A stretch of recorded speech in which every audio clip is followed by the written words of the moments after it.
Hello दोस्तों, स्वागत करते हैं आप सभी का अपने YouTube चैनल अनूप स्टडी में। मेरे प्रिय छात्रों, हम लोग जो है कि पिछले वाले वीडियो में कंप्लीट किए थे जो है कि प्रश्नावली जो है 2.1 तक के जो है प्रश्नों का सलूशन मैं करा चुका हूं। और हाँ, अभी तक आप उसे नहीं देख पाए हैं तो आप जो है कि हमारे प्लेलिस्ट में जा करके वहाँ से आप देख सकते हैं। प्लेलिस्ट में जो है प्रत्येक दिन का वीडियो आपका शेयर किया गया है और नीचे भी डिस्क्रिप्शन में लिंक दिया गया है, आप जाकर वहाँ से भी आप देख सकते हैं इसके पिछले वाले वीडियो को, आप यदि नहीं देखे होंगे तो। देखिए, इसमें आपका ये जो अध्याय 2 है आपका गुणोत्तर श्रेणी चल रहा था और हम लोग जो है कि प्रश्नावली 2.1 तक कंप्लीट कर चुके हैं और आप जो है कि उस वीडियो को देख भी लिए होंगे। और हाँ, बात करते हैं इस वीडियो में शुरू करेंगे प्रश्नावली 2.2।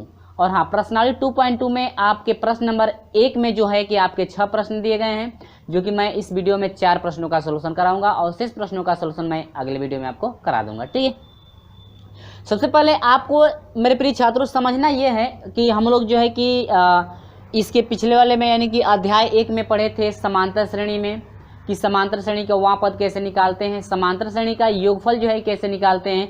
लेकिन इस वीडियो में हम लोग बात करेंगे गुणोत्तर श्रेणी के लिए। और हाँ, घबराइएगा मत, आपको सिर्फ ये 2 फार्मूले याद रखने हैं जो भी इस वीडियो में मैं प्रश्नों का सलूशन कराऊंगा। आपका इन्हीं 2 जो है कि फार्मूलों पर चलेगा, सिर्फ ये आपका 2 फार्मूला याद होना चाहिए।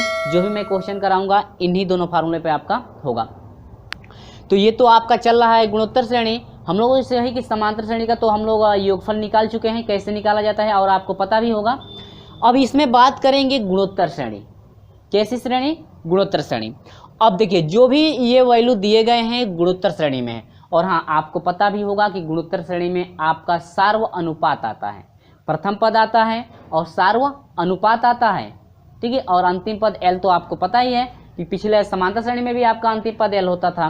लेकिन हाँ, इसमें थोड़ा चेंजिंग ये है कि सार्वांतर जो था ना, सार्वांतर उसमें था और इसमें सार्व अनुपात आ गया है। तो सार्वांतर को उसमें D से इंडिकेट करते थे हम लोग समांतर श्रेणी में। लेकिन इस जो प्रश्न ये जो प्रश्नावली आपकी शुरू हो रही है, सार्व अनुपात आपका R होता है। देखिए, मैं सभी को जो है मैं लिख देता हूँ यहाँ पे। जो प्रथम पद होता है ना, तो प्रथम पद जो है इंडिकेट करते हैं ए से। तो ये तो पहले वाला भी था, प्रथम पद जो है कि समांतर श्रेणी में भी ऐसे इंडिकेट करते थे। लेकिन सार्व अनुपात की बात करें, क्या है? सार्व अनुपात। तो सार्व अनुपात को हम लोग इंडिकेट करते हैं आर से। किससे? आर। यानी सार्व अनुपात आपका क्या होता है? आर होता है। यानी प्रथम पद आपको ए ऐसे लिख लीजिए नहीं तो, और सार्व अनुपात क्या होता है? आर। तो सार्व अनुपात आपका आर होता है और जो एल होता है ना, एल को क्या कहते हैं? अंतिम पद। अंतिम पद आपका क्या होता है? एल। तो देखिए, सबसे पहले जो पहला पद होता है वो तो प्रथम पद होता है। देखिए, मैं एक बार बेसिक चीजें बता दे रहा हूं ताकि आपको हर एक चीज क्लियर हो जाए कि इसमें कौन सा जो है कि वैल्यू क्या है। ठीक है ना, और कैसे किसको फाइंड करेंगे, ताकि आपको प्रश्नों में जो भी निकालना पड़ेगा यानी सार्व अनुपात निकालना तो आपको दिक्कत ना हो, इसलिए मैं पहले ही बता दे रहा हूँ। तो देखिए, प्रथम पद, तो ये जो पहला पद होगा वो तो प्रथम पद का हो जाएगा। और सार्व अनुपात जो निकालते हैं ना, हमेशा आगे वाले पद को पीछे वाले पद से डिवाइड करते हैं। ठीक है, तो आप ऐसे लिख सकते हैं, यानी कि प्रथम द्वितीय पद बटा में क्या? प्रथम पद। यानी कि हमेशा जो है कि पीछे वाले पद को आगे वाले पद में जो है पीछे वाले पद से डिवाइड करते हैं। यानी कि पहले हमेशा जो है कि आगे वाली संख्या यानी दूसरी संख्या में पहली संख्या से, तीसरी संख्या में आपको दूसरी संख्या से, और चौथी संख्या में तीसरी संख्या से आपको क्या किया जाता है? भाग दिया जाता है। तो मैं यहाँ पर लिख दिया हूँ कि दूसरी संख्या बटा में पहली संख्या, यानी कि पहले आगे वाली संख्या, उसके बाद उसके पीछे वाली संख्या से हम लोग क्या करते हैं? भाग देते हैं। तो आपका निकलता है क्या? सार्व अनुपात। ये समझ लिए हैं। और जो अंतिम पद होता है आपको पता ही होगा कि अंतिम पद जो भी दिया रहेगा वो एल होता है। अब बात आप लोग जो है कि कंफ्यूजन आपको ये हो रहा होगा कि सर यहाँ पर जो योगफल का फार्मूला है आपका 2 दिया है। योगफल के फार्मूले में आपको 2 वैल्यू दिए गए हैं ना, तो पहले मैं बता दे रहा हूँ कौन सा जो है फार्मूला कब उपयोग में लाया जाएगा। यदि यहाँ पर देखिए, यहाँ पर जो इंडिकेट किया गया है, ये आर को जो इंडिकेट किया गया है, आर आपको पता है ना, आर को क्या कहते हैं? सार्व अनुपात। तो मेरे प्रिय छात्रों, सार्व अनुपात का वैल्यू यानी कि आर का जो वैल्यू है सार्व अनुपात यदि आप निकालते हैं, उसका वैल्यू यदि 1 से बड़ा, आर ग्रेटर देन 1 है, यानी कि आर जो है बड़ा होगा किससे? 1 से, तो आप ये फार्मूला लगाएंगे, ये वाला फार्मूला।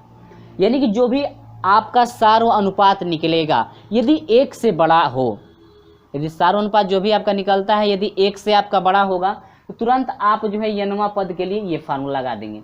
लेकिन इसमें भी कन्फ्यूजन आपको ये रहा होगा कि कि सर एक ये फार्मूला है एक ये फार्मूला है। तो आप देखिए सार अनुपात तो निकाल लिए, ठीक है, यदि r का मान यदि सार अनुपात 1 से बड़ा होगा तो आप ये फार्मूला लगाएंगे।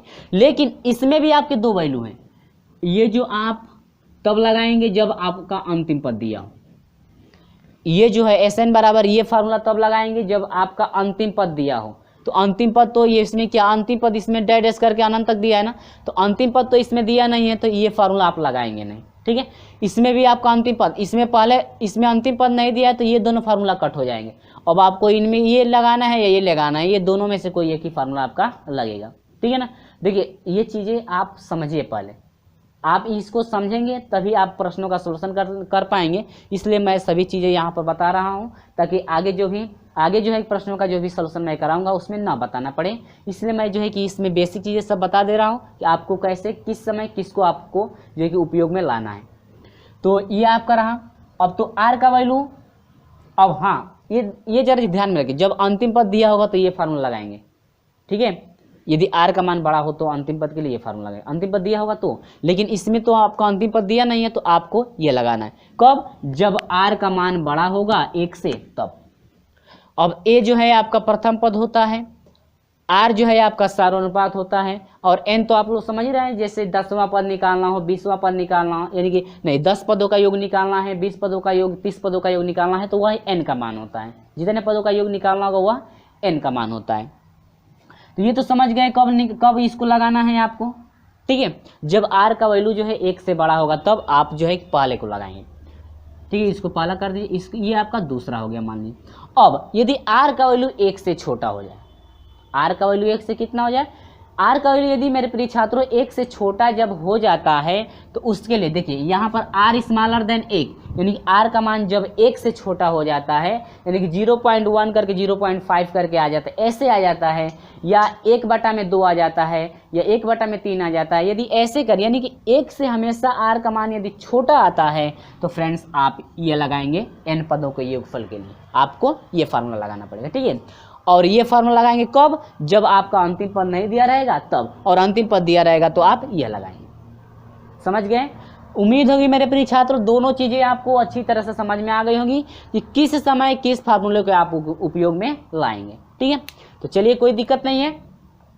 हाँ, यदि अभी तक समझ में नहीं आया ना तो एक बार रिवाइज करके फिर से देखिए, आपको क्लियर हो जाएगी कैसे समझ में आया है। हाँ, यदि आपको इसमें थोड़ा सा भी समझ में आया होगा तो जब प्रश्नों का सलूशन मैं कराऊंगा तो आपको अच्छी तरह से प्रत्येक प्रश्न का सलूशन जो है समझ में आ जाएगा। और हाँ, कब कौन सा फार्मूला कब आप उपयोग में ला रहे हैं आपको उसमें भी आपको क्लियर हो जाएगा, ठीक है। इसमें थोड़ा सा भी समझ में आया होगा तो ठीक है, घबराइएगा मत। चलिए तो मैं सॉल्यूशन करके देखता हूं कि आपका जो है कौन सा फार्मूला किस समय उपयोग में आ रहा है, ठीक है ना। चलिए तो इसमें पहले क्या क्या दिया है उसको देखिए। तो इसका मैं सॉल्यूशन करा रहा हूं मेरे प्रिय छात्रों, लेकिन हाँ प्रश्न नंबर 1 पहले कहा क्या रहा है जरा समझ लीजिए। कह रहा है कि निम्नलिखित श्रेणियों का योगफल ज्ञात करें। निम्नलिखित श्रेणियों का क्या निकालना है फ्रेंड्स? योगफल ज्ञात करना है, ठीक है। तो यहाँ पर मैं लिख लेता हूँ एक बार। यहाँ पर बात करते हैं मेरे प्रिय छात्रों प्रथम पद की।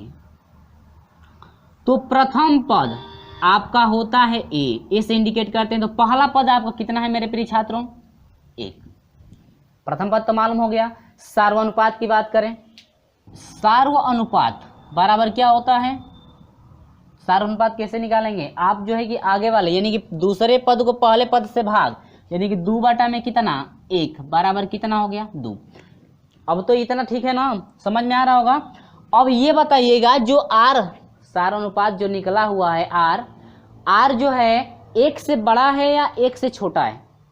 आर जो है 1 से बड़ा है या 1 से छोटा? तो आर जो है देखिए 2 आया है आर का वैल्यू, तो आर का वैल्यू क्या 1 से छोटा है या 1 से बड़ा? यानी कि आर का जो मान है बड़ा है कितने से? 1 से। तब तो ये देखिए आर का मान 1 से बड़ा हो रहा है ना, तब तो यही फार्मूला लगेगा ना।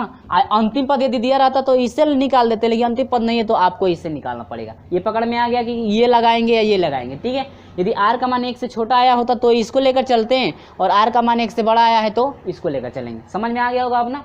लेकिन आपसे कह रहा है क्या 10 पदों का योग। कितने पदों का योग? 10 पदों का। यहाँ पर लिखेंगे 10 पदों का योग। मैं फार्मूला लिख देता हूँ कि यानी कि Sn बराबर हो जाएगा फार्मूला ए कोष्टक में r के सर पे n-1 डिवाइड बाई आपका हो जाएगा r-1। अब तो आपको क्लियर हो गया है क्या जो है कि सभी ये जो है कि मामला क्या चल रहा है, ठीक है ना। ये सभी चीजें फाइंड कर दिए हैं, आर भी आपका फाइंड हो गया है, जो है कि आपको आपका जो है कि आर का भी मान निकल गया है, ए का भी मान निकल गया है, आपको नंबर भी निकल गया है, यानी कितना नंबर है 10 को पद, यानी कि नंबर ऑफ 10 हो ना, लेकिन नंबर आप कितने हैं 10 पदों का निकालना है ना, तो n का वैल्यू काम करेगा। तो यहाँ पर हो जाएगा अब यस 10 बराबर हो जाएगा ए का वैल्यू 1 कोष्टक में r की जगह पर कितना है 2 के सर पे कितना हो जाएगा 10 -1 डिवाइड बाई आपका हो जाएगा r के सर पे कितना मेरे प्रिय छात्रों 2 - 1। कन्फर्म है ना, ये तो आपको अच्छी तरह समझ में आ रहा हो। 1 से मल्टीप्लाई करोगे कितना होगा 2 का जो है कि 10 बार गुणा करेंगे तो कितना हो जाएगा 1024, ठीक है। आप मल्टीप्लाई कर सकते हैं भाई, ठीक ना, तो मल्टीप्लाई करेंगे ज़्यादा समय लगेगा।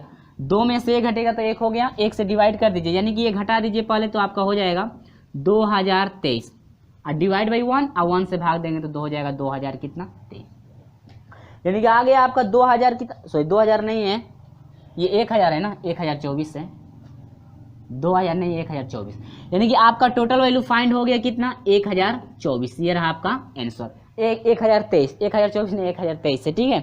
यानी कि जो 10 पदों का आप योग निकालेंगे तो आपका 10 पदों का योग आया है 1000 कितना 23। उम्मीद होगी फ्रेंड्स ये बिल्कुल आपको अच्छी तरह से समझ में आ गया है कि आपका 1000 कितना हो गया 23, यानी कि ये जो आपकी गुणोत्तर श्रेणी दी गई है मेरे प्रिय छात्रों, इसके 10 पदों का यदि आप लोग योग निकालते हैं तो आपका योग हो जाएगा 1000 कितना 23। ये रहा आपका क्या आंसर, ठीक है। और हाँ, वीडियो आपको अच्छा लगता है तो वीडियो को लाइक शेयर जरूर कर दीजिए एक बार। चलिए बात करते हैं अगले क्वेश्चन की तरफ बढ़ते हैं।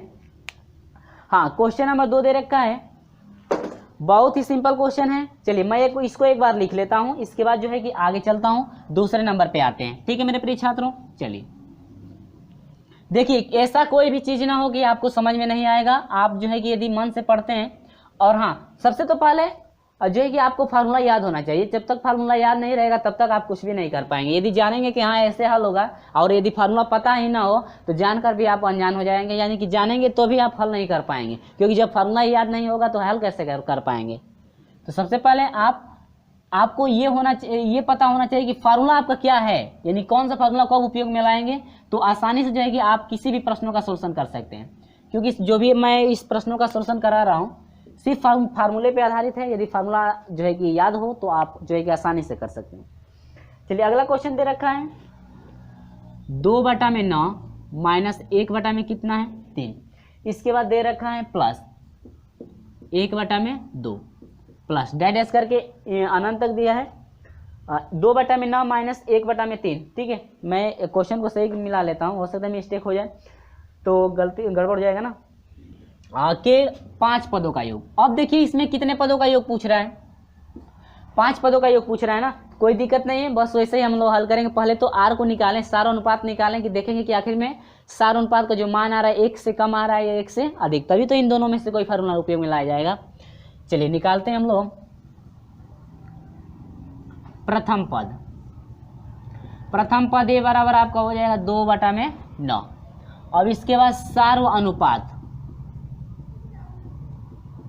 तो सार अनुपात दूसरा पद, यानी कि दूसरा सार अनुपात आर होता है ना, आर का मान निकालेंगे, दूसरा पद है -1/3, अब बाटा में पहला से भाग यानी 2/9, तो -1/3 गुणे 9/में कितना 2 3 लिखे 9, यानी कि आर बराबर हो जाएगा -3/में कितना 2। और हाँ यहाँ पर जरा समझिएगा, जब आर का मान माइनस में आ गया तब तो 1 से छोटा हुआ ना, जब आर का मान माइनस में आ जाएगा तो 1 से क्या हो जाएगा छोटा। आप लोग पढ़े भी होंगे कि जब कोई भी संख्या कितना हो बड़ी हो, लेकिन उसमें यदि माइनस हम लोग लगा देना तब वह सबसे क्या हो जाती है छोटी हो जाती है। तो यहाँ पर आ गया माइनस, तो 3 में आपका जो है कि 3/2 है ना, तो भाग देंगे तो आपका 1.5 करके होगा ना, माइनस में तो 1.5 होगा, 1.5 वाले की 1 से तो अधिक है, लेकिन माइनस लगा तो 1 से भी क्या हो गया छोटा। तो यानी कि जो आर है स्मॉलर देन कितना 1, यानी कि जो आर का वैल्यू आपका फाइंड हुआ है वो आर से भी क्या है छोटा, तो छोटा आ गया ना, तब तो इस पे आ गया छोटा है, तब तो ये फार्मूला लगाएंगे ना हम लोग। चलिए कोई दिक्कत नहीं है, सूत्र पहले लिखते हैं।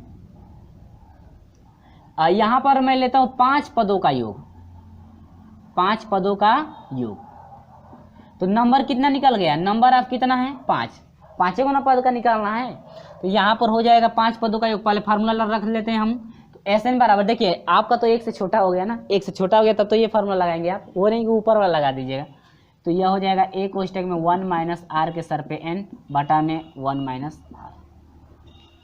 और हाँ, कुछ बच्चे ये भी सोच रहे होंगे कि सर ये तो फार्मूला दोनों सेम है, दोनों सेम है क्योंकि इसमें से माइनस कॉमन लेंगे तो आपका वैसे बन जाएगा, ठीक है ना, माइनस कॉमन लेंगे तो ऊपर वाला बन जाएगा। दोनों फार्मूला सेम ही है, लेकिन जब फार्मूला दिया है ये स्मॉलर देन कहेगा तो आप ऐसे लगाइएगा, क्योंकि इसमें से सब फिर माइनस कॉमन आप दोनों में से अंश और हर में से माइनस कॉमन लेंगे तो आपका फिर रिटर्निंग होगा कर ये आ जाएगा, यही फार्मूला एकदम आ जाएगा, ठीक ना।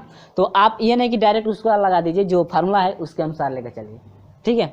और नहीं है तो इसमें से दोनों में से कॉमन लेंगे तो वही आ जाएगा, ठीक है ना। तो बस यहाँ से हो जाएगा S5 बराबर हो जाएगा A का वैल्यू है 2 बटा में कितना 9, ठीक है। अब यह हो जाएगा 1 माइनस आर की जगह पर कितना है माइनस 3 बटा में कितना 2 के सर पे कितना है 5 है ना नंबर, और बटा में यह हो जाएगा 1 माइनस आर की जगह पर माइनस 3 बटा में, या माइनस माइनस प्लस कर देगा 2, समझिएगा 1 है तो 1 हो गया, माइनस है माइनस पहले से मौजूद है, ये माइनस आर का वैल्यू माइनस 3 बटा में 2 है ना, तो माइनस माइनस क्या कर देगा प्लस, डायरेक्ट प्लस कर दिया, ठीक है। तो S5 बराबर हो जाएगा 2 बटा में 9 गुणे ये हो जाएगा माइनस मल्टीप्लाई कर दिए तो 1 प्लस हो जाएगा 3/2 का पावर 5 डिवाइड बाई 2 एकम 2 और 3 5, 5 बटा में कितना हो जाएगा मेरे प्रिय छात्रों 2, इतना कन्फर्म है ना। तो यहाँ से हो जाएगा S5 बराबर हो जाएगा 2 बटा में 9 गुणे ये भिन्न पलटेगी तो ये हो जाएगा 2 बटा में कितना हो जाएगा 5, कन्फर्म है। और ये आपका हो जाएगा कोष्टक में हो जाएगा 1 प्लस 3/2 का पावर कितना 5। ये चीजें सभी आपको अच्छी तरह समझ में आ रही होगी मेरे प्रिय छात्रों, ठीक है। और हाँ एक बात याद रखिए, यहाँ मैं डायरेक्ट जो है कि प्लस कर दे, प्लस अभी डायरेक्ट मत कीजिए, नहीं तो आप कहेंगे सर कहाँ से कर दी जबरदस्ती, ये माइनस रहने दीजिए, स्क्वायर करेंगे तो खुद आपका जो है कि माइनस में आएगा तो प्लस कर देगा उसको, यहाँ पर आने दीजिए ऐसे, ठीक ना, नहीं तो आप कहेंगे सर कहाँ से माइनस कर दिए आप। अब यहाँ पर हो जाएगा मल्टीप्लाई कराइए 2 दूनी के 4 बटा में हो जाएगा 9 पचे 45। अब हाँ यहाँ पर समझिए 1 माइनस, ठीक है, माइनस का आप जो है कि 5 बार गुणा करेंगे तो माइनस ही होगा ना, आप पहले से माइनस मौजूद है तो प्लस, ये इसीलिए मैं डायरेक्ट यहाँ पर प्लस कर दिया था, ठीक है। तो आप लोग सोचेंगे सर यहाँ पर डायरेक्ट कहाँ से प्लस कर दिए यहाँ पे, इसलिए मैं यहाँ पर लेकर चला आया, ठीक है। तो अब 3 का स्क्वायर करेंगे तो कितना हो जाएगा,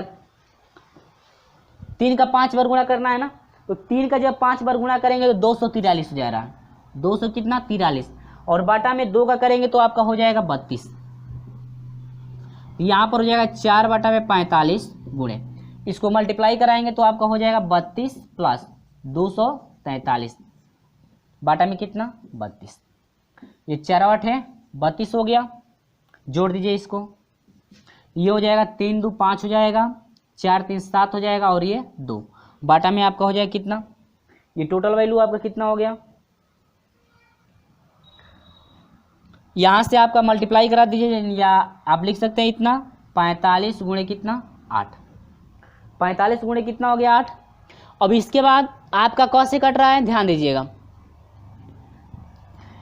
5 से कट जाएगा क्या, 5 9 45, 5 से कट जा रहा है, 5 9 45 हो जाएगा, और ये हो जाएगा 5 5 25 हो जाएगा, 2 गया 5 5 25, यानी कि ये हो गया कितना 55 बटा में 9 8 कितना हो जाता है 72, यानी कि जो S10 है मेरे प्रिय छात्र, सॉरी S5 है ना, S5 जो है आपका हो गया 55 बटा में कितना 72, यानी कि जो है 5 पदों का योग, यानी कि हम लोग 5 पदों का योग निकालेंगे तो आपका हो जाएगा 55 बटा में कितना 72। उम्मीद होगी मेरे प्रिय छात्रों ये आपको अच्छी तरह समझ में आया, ठीक है। आपको कन्फ्यूजन हो रहा होगा कटाने में ना, तो घबराइएगा मत, आपको जो है कि भिन्न का जोड़ घटाना आता ही होगा। तो यहाँ पर समझिए एक बार मैं और रिपीट कर दे रहा हूँ ताकि आपको अच्छी तरह से हर एक टॉपिक समझ में आ जाए। यहाँ पर जो वैल्यू रखे हैं ये तो आपको समझ में आ रहा होगा, ये प्लस कैसे हुआ ये भी समझ में आ रहा होगा, क्योंकि आर का मान माइनस है, पहले से माइनस मौजूद है, यहाँ पर माइनस माइनस प्लस हो गया। यहाँ पर देखिए 2 बटा में ना ऐसे हो गया गुणे, अब देखिए माइनस है तो माइनस कर दी, ये है तो ये कर दी, ये है तो ये कर दी, ये तो इसको तो सेम उतार दिए ना, और 2 एकम 2 और 3 5, 5 बटा में कितना 2, और ये भिन्न पलटेगी तो 2 ऊपर चला जाएगा। तो यहाँ पर मैं यही किया हूँ, 2 बटा में कितना कर दिया हूँ 5, और ये ऊपर वाली राशि वैसे ही होगी 1 माइनस 2/3 और 3/2 का घात कितना 5। समझ में आया। अब यहाँ पर तो इतना हुआ ना, अब यहाँ पर समझिए, हाई तो 2 दूनी के 4 हो जाएगा, 9 × 5 = 45 हो गया। हाई देखिए 1 हो गया। अब माइनस का 5 बार, देखिए 5 घात है ना, तो माइनस का 5 बार गुणा माइनस होगा। अब माइनस माइनस आई क्या कर देगा प्लस, और 3 का 5 बार गुणा करेंगे 243 होगा। मैं गुणा करके रखा हूँ, ठीक ना। जो पीडीएफ लिंक आपका डिस्क्रिप्शन में दिया गया है वो सोल्यूशन है, आप उससे भी पीडीएफ लिंक से भी आप देख सकते हैं, ताकि आपको हर एक प्रश्नों का सोल्यूशन जो है समझने में आपको कोई भी दिक्कत ना हो।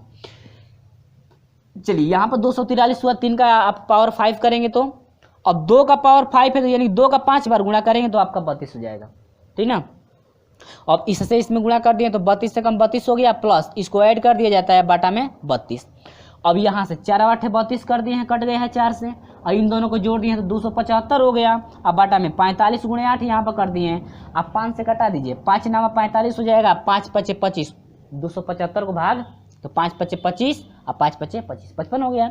यानी कि 55 बाटा में कितना 75। अब यहाँ पर S5 आपका हो जाएगा 55 बाटा में 75। यानी कि जो आपकी ये गुणोत्तर श्रेणी दी गई है, इस गुणोत्तर श्रेणी में 5 पदों का यदि योग निकालेंगे तो आपका टोटल हो जाएगा, योग आपका होगा 5 पदों का 55 बटा में 72, ठीक है। 55 बटा में कितना 72।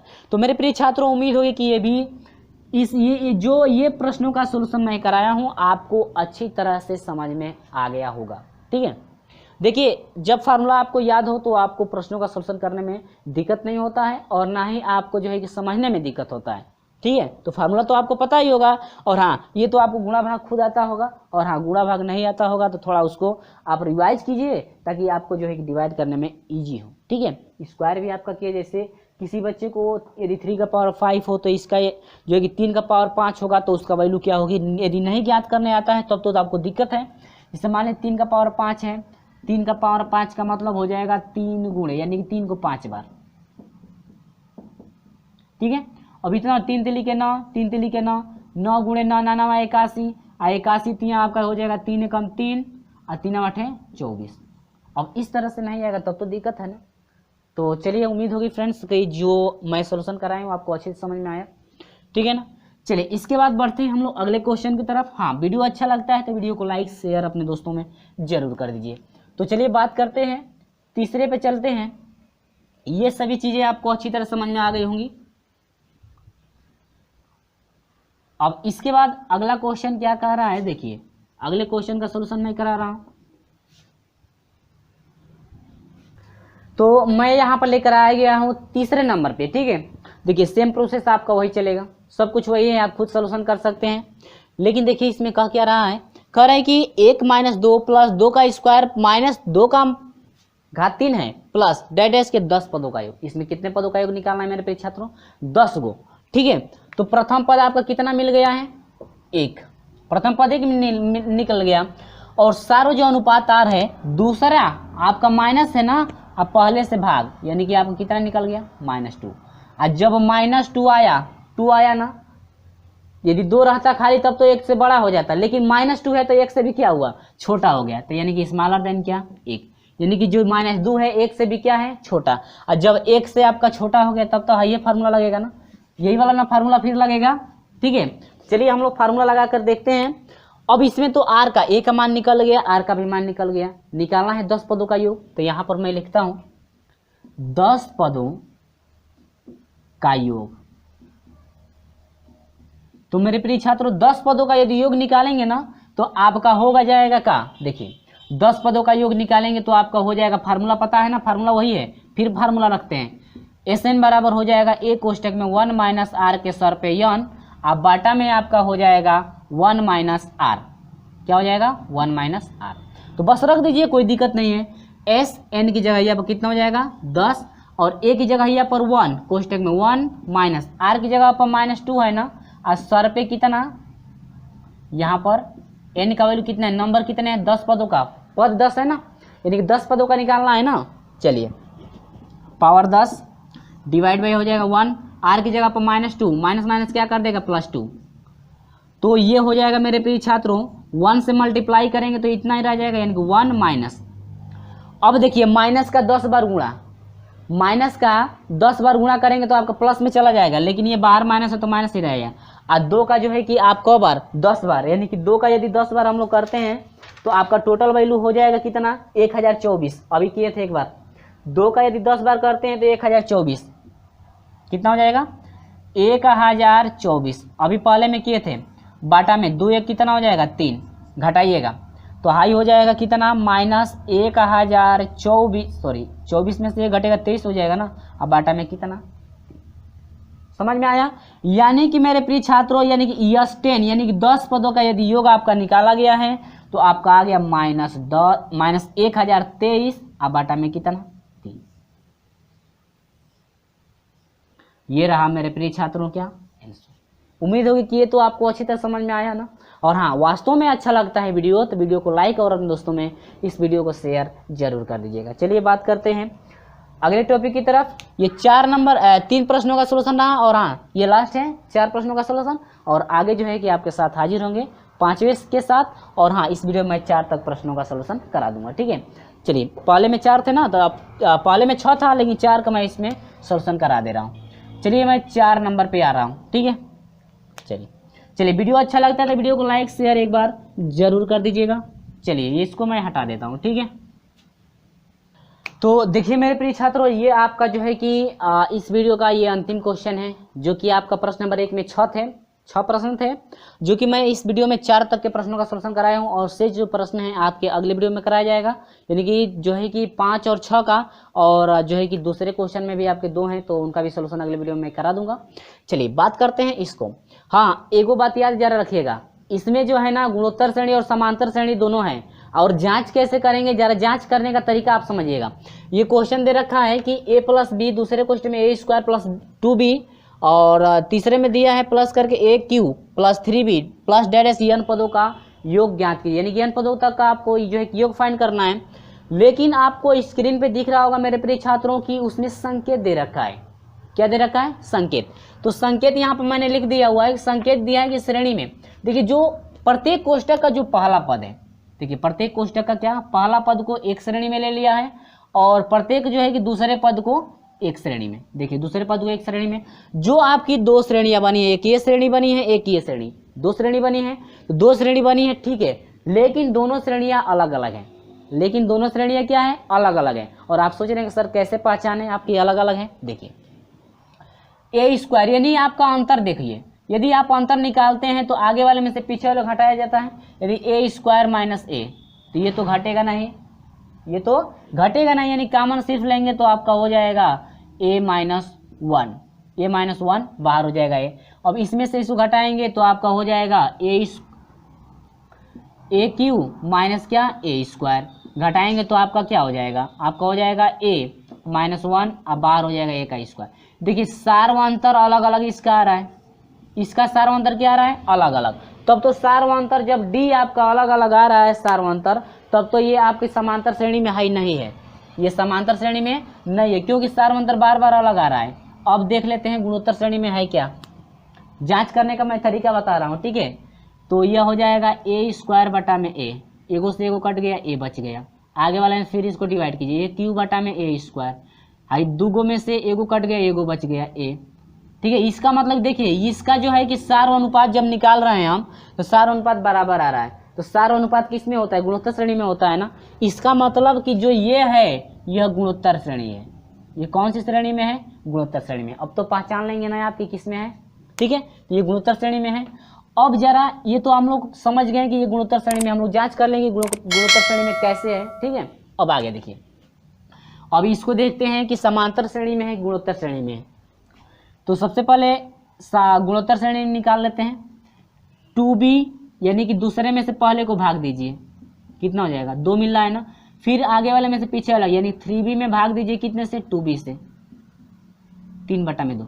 देखिए यानी कि सार्वनुपात निकाल रहे हैं, जब डिवाइड करते हैं तो सार्वनुपात होता है ना, यानी कि आगे वाले में से पीछे वाले को भाग देते, नहीं सॉरी आगे वाले में जो है कि पीछे वाले से भाग देते हैं। तो 2b में b से भाग दिए तो 2 आया, लेकिन 3b में 2b से भाग दिए तो आपका 3/2। दोनों का जो है कि सार अनुपात अलग अलग है। और जब सार अनुपात अलग अलग है तब तो ये गुणोत्तर श्रेणी में नहीं है, क्योंकि सार अनुपात जब निकालते हैं तो आपका समान, गुणोत्तर श्रेणी में रहेगा तो सार अनुपात हमेशा समान आता है ना। तब तो ये हम लोग को पता चल गया कि गुणोत्तर श्रेणी में नहीं है। तब तो ये गुणोत्तर श्रेणी का फार्मूला लगेगा नहीं। जांच करते हैं, हो सकता है समांतर श्रेणी में हो। समांतर श्रेणी देखिए 2b माइनस बी बराबर कितना हो जाएगा b, 3b माइनस 2b आगे वाले में पीछे वाले को घटाएंगे b, यानी कि सार्वत्रिक जो अब अंतर निकाल रहे हैं, यानी कि सार्वत्रिक d का वैल्यू जब निकाल रहे हैं हम लोग तो सार्वत्रिक हमेशा समान है, तब तो ये किस में है? समांतर श्रेणी में। किस श्रेणी में है? समांतर श्रेणी। तब अब देखिए प्रोसेस, मेरे प्रिय छात्र उम्मीद होगी ये समझ में आपको अच्छी तरह से आ रहा होगा। इसमें दो श्रेणियां आ गई। कितनी श्रेणियां आ गई? दो श्रेणियां आ गई, तो घबराना नहीं है। दो श्रेणियां आ गई तो घबराना कुछ नहीं है। जब ये गुणोत्तर श्रेणी में है तो गुणोत्तर श्रेणी का फार्मूला लगा देंगे, और जब हाई समांतर श्रेणी में है तो समांतर श्रेणी का फार्मूला लगा देंगे योगफल के लिए। बस कुछ नहीं करना है, यानी तो पदों का निकालना है। तो इसमें आपका, इसके लिए आपका हो जाएगा प्रथम पद। प्रथम पद किसके लिए? गुणोत्तर श्रेणी के लिए। प्रथम पद बराबर ए मिल रहा है। अब गुणोत्तर श्रेणी में सार्वनुपात आता है ना, सार्वनुपात आर ना, तो आर बराबर ए स्क्वायर बटा में ए, एक से एक कट गया, कितना बच गया? ए। ठीक ना, आप प्लस कर दीजिए। ठीक है, हाई इधर का इधर और इधर का इधर, इसमें हो गया इतना ना। अब देखिए ये तो समांतर श्रेणी के, समांतर श्रेणी में आपका प्रथम पद होता है, सार्वांतर होता है ना, तो ये आपका हो जाएगा प्रथम पद। प्रथम पद ए बराबर कितना है? बी। पहला पद भी है ना। अब सार्वांतर यानी कि अनुपात निकाल दीजिएगा। देखिए अनुपातें लिख रहे हैं। सार्वांतर क्या होता है? डी बराबर कितना? 2b माइनस बी बराबर कितना हो जाएगा? b। तो ये तो समझ में आ रहा है ना सभी चीजें। ठीक है, कि दो श्रेणियां मिल गई, एक तो गुणोत्तर श्रेणी में है, दूसरा किस में है? समांतर श्रेणी में। दोनों का वैल्यू हम लोग फाइंड कर लिए, लेकिन n पदों के लिए ना, कितने पदों के लिए? n पदों के लिए। n गुणोत्तर श्रेणी के n पदों का योग। ठीक है, हेजा आएंगे तो यह हो जाएगा समांतर श्रेणी के n पदों का योग। समझे? तो फार्मूला बस रख दीजिए। तो गुणोत्तर श्रेणी के लिए आपका क्या होता है? n पदों का योग आपका होता है a कोष्टक में r का power n minus 1 divide by r minus 1 plus, अब यहाँ पर आइए समांतर श्रेणी के लिए आपका यही है ना, तो n/2, सॉरी ये तो अंतिमाओं के लिए ना, ये नहीं है, ये है n/2, ये वाला n/2 कोष्टक में 2a plus n minus 1 into कितना? b। अब बोलिए, ये तो सभी चीज़ें आपको अच्छी तरह समझ में आ रही है। और जिसका वैल्यू दिया है हम लोग क्या करेंगे? पुट करेंगे। देखिए a, इसके लिए a का वैल्यू तो a ही है। ठीक है, r की जगह पर a है, तो a के सर पे n माइनस 1, r की जगह पर क्या है? a minus 1। ये समझ में आया? ये तो आपको अच्छी तरह समझ में आया। और प्लस यहाँ पर आइए नंबर, यानी कि n की जगह ये पे n रहेगा बाई 2 2a प्रथम पद, समांतर श्रेणी में प्रथम पद b है ना, तो ये आपका हो जाएगा b प्लस n, नंबर तो n है माइनस 1, d सार्वंतर कितना है? b। अब इसके बाद तो इतना क्लियर है। अब देखिए दोनों में क्या है? इसमें देखिए यहाँ पर b है, यहाँ पर भी क्या है? b। तो दोनों में से b कॉमन ले लीजिए, तो a कोष्टक में हो जाएगा a के सर पे n minus 1 divide by a minus 1 plus n by, अब देखिए दोनों में से b कॉमन हो रहा है ना, तो ये क्या हो जाएगा? bn बाई कितना हो जाएगा? 2 कोष्टक में, अब इसमें b निकल गया, 2 बच गया प्लस n माइनस 1। ठीक है, ये रहा आपका मेरे प्रिय छात्रों क्या? आंसर। ठीक है, ये आपका 1 है ना, अभी तो 1 बचा हुआ है ना, ये तो कॉमन हो गया तो n माइनस 1, इसमें b निकल गया तो n माइनस 1 बच गया ना, तो अभी आगे होगा, अभी आगे और सोल्यूशन होगा, अभी नहीं। ठीक है, अब यह हो जाएगा a कोष्टक में a के सर पे n माइनस 1 डिवाइड बाई क्या हो जाएगा? a minus 1। आप प्लस है तो प्लस लगा दीजिए, यह हो जाएगा bn बटा में 2। ठीक है, कोष्टक में आ जाइए, 2 में से 1 घटाइए 1 प्लस कितना? n। ये रहा आपका क्या? आंसर। ठीक है मेरे प्रिय छात्रों, तो ये थोड़ा जो है कि झमेला बन गया आपका। ये टोटल जो है कि 2 श्रेणियाँ दी गई थी, इसलिए इतना इसमें समय आपका लगे। तो क्या करना है, कुछ नहीं करना है, बस हम लोग पहले पिछले वाले पीछे पढ़ चुके हैं समांतर श्रेणी के लिए। तो समांतर श्रेणी का फार्मूला यहाँ पर, ये समांतर श्रेणी में था तो समांतर श्रेणी में लगा दिए, और ये आपका गुणोत्तर श्रेणी में था तो आपका गुणोत्तर श्रेणी में आ गया। और योग करते करते देखिए प्लस है तो यहाँ प्लस प्लस प्लस प्लस लगते लगते यहाँ पे आ गया, यानी कि ये रहा आपका क्या फाइनल आंसर रहा, यानी कि n पदों का आपका इतना आंसर होगा।